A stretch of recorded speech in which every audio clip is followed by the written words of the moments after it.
اعوذ باللہ من الشیطان الرجیم بسم اللہ الرحمن الرحیم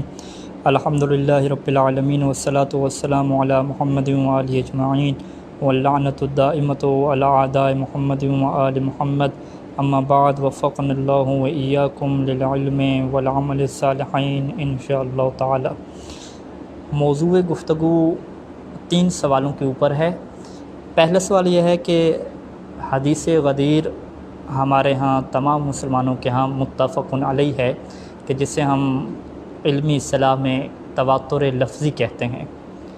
لفظ تو سب کے پاس یہی ہے، من کنت مولاہ فہذا علی مولاہ،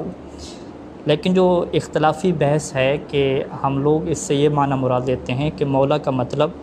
اولا بالتصرف ہے، واجب الاطاعت ہے، سردار ہے، حاکم ہے، اور جو ہمارے دیگر مسلمانوں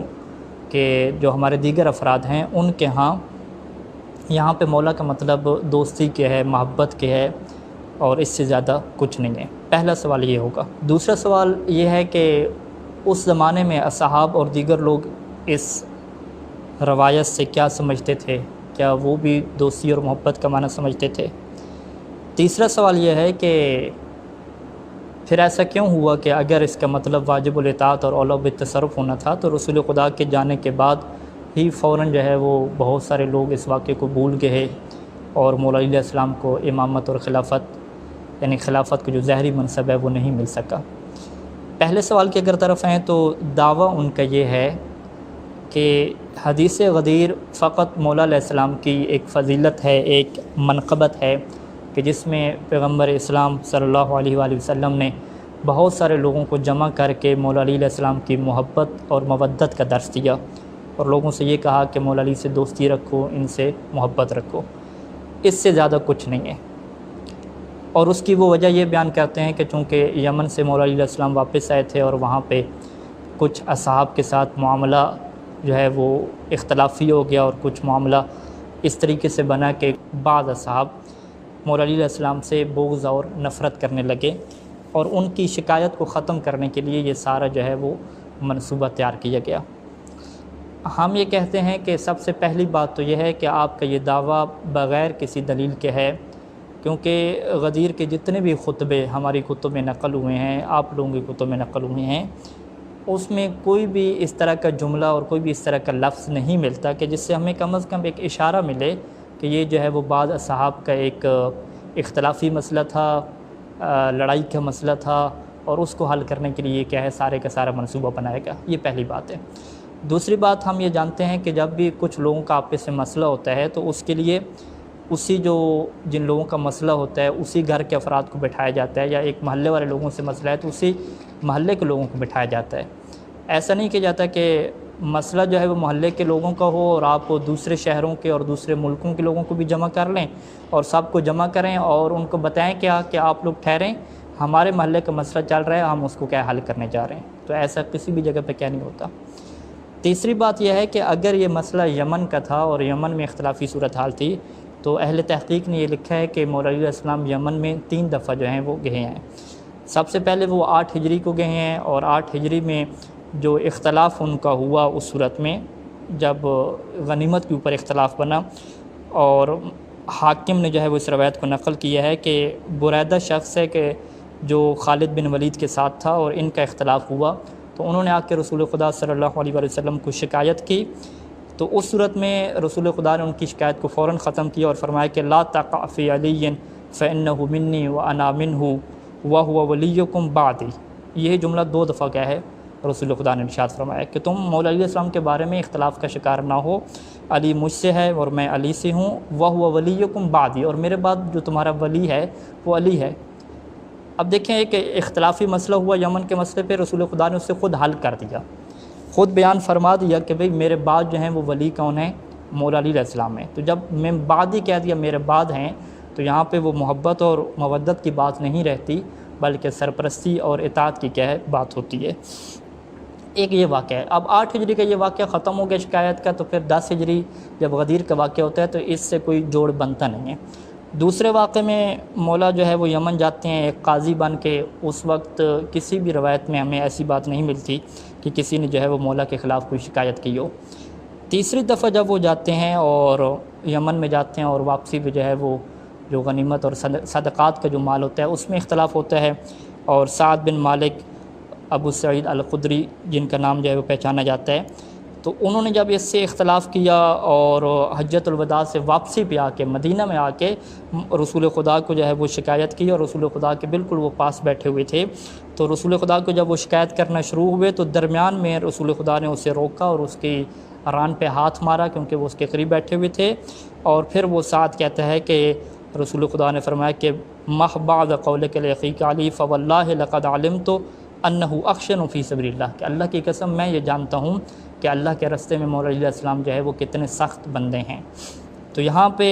جو ہے وہ سعد بن مالک کہتا ہے کہ مجھے بڑا افسوس ہوا، اور اس کے یہ جملے بھی ہیں کہ اے سعد تیری ماں جو ہے وہ تیرے غم میں روئے۔ تو یہ جو 3 واقعات ہیں یمن کے زیادہ سے زیادہ میں ملتے ہیں، ان 3 واقعات میں کوئی ایسے ایشو ہے ہی نہیں کہ جس کو حل کرنے کے لیے غدیر کا میدان سجایا جائے، تو غدیر کی گرمی میں لوگوں کو جمع کیا جائے۔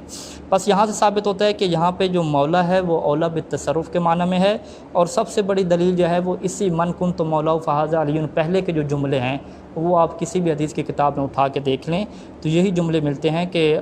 اللہ کے رسول نے کہہ رہا تھا کہ ایھا الناس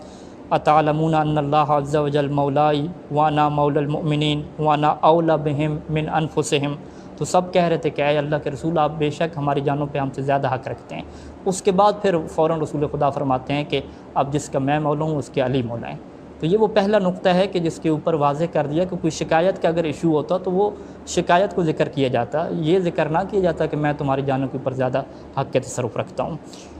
دوسرا، اگر آپ اصحاب کی طرف چلا جائیں تو اصحاب نے بھی یہی معنی سمجھا، بہت سارے لوگوں نے مبارکبادیں دی اسی بنیاد پہ۔ اگر فقط محبت اور دوستی کا مسئلہ ہوتا تو مبارکباد دینے کے کیا جو ہے وہ